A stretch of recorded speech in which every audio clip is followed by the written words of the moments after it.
दिनै तामुलपुर डिस्ट्रिक्ट बड' senior artist एस'सिएशननि बिबान सिफायबायबो आरो गोदानै दाफुंनायबो जाबाय। जों खोब गोजोननाय मोनदों दिनैनि बे समाव बिथांमोना खोब हिउज आर्टिस्टफोरखौ लानानै बिथांमोना दिनैनि प्रग्रामखौ खुंफुंदों आरो दिनै बे गोदान आफादाव आफादगिरि महरै बिद्युत बर' आरो नेहाथारि महरै जा सिगांनिनो कृष्ण बर' बिथां सानैया दं आरो माखासे दंबावो गासैखौबोथ' आं बुंनो हानाय नंला नायनांसिगोन। ओमफ्राय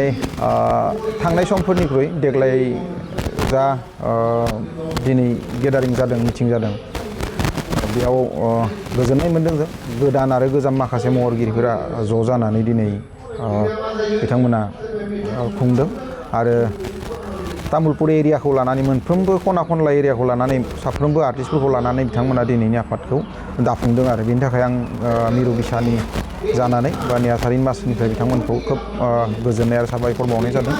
आरो गोदान आफादखौ खोब गोख्रोङै खामानि मावगोन होननानै आं थुलुंगाबो होनाय जाबाय आरो माखासे बिथिंनि बाथ्राफोरखौ सावरायनाय जादों आरो जोंनि बावैसो दिहुनजानाय जोंनि जा संबिजित बे संबिजितखौ लानानै संबिजितखौ फल' खालामनानै संबिजितनि दारै बेयाव थानाय माखासे नेमखान्थिखौ मानिनानै बिथांमोना गिबि खेब जोंनि बड' सिनियर आर्टिस्ट एस'सिएशननि जारिमिनाव गिबि खेब बिथांमोना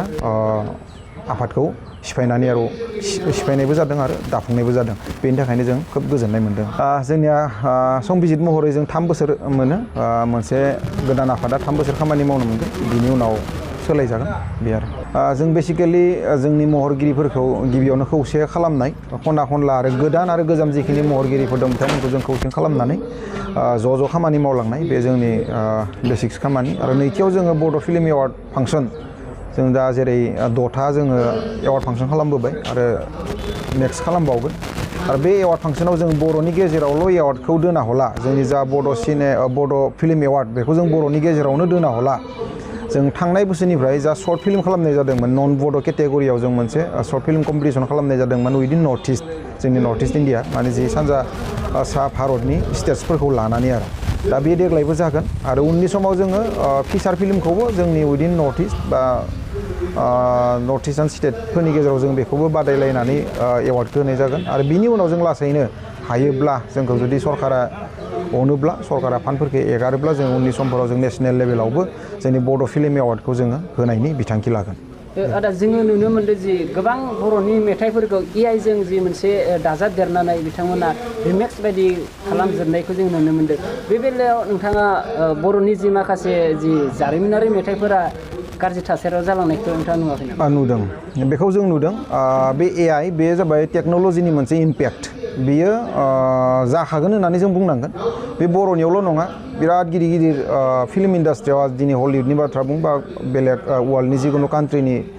बाथ्रा बुंनो थाङोब्ला जोङो बुंनांगोन जे गिदिर फिल्मफोरखौनो माखासे कनसेप्ट लानानै एआइजों जों मुभि खालामनायखौ नुनो मोन्दों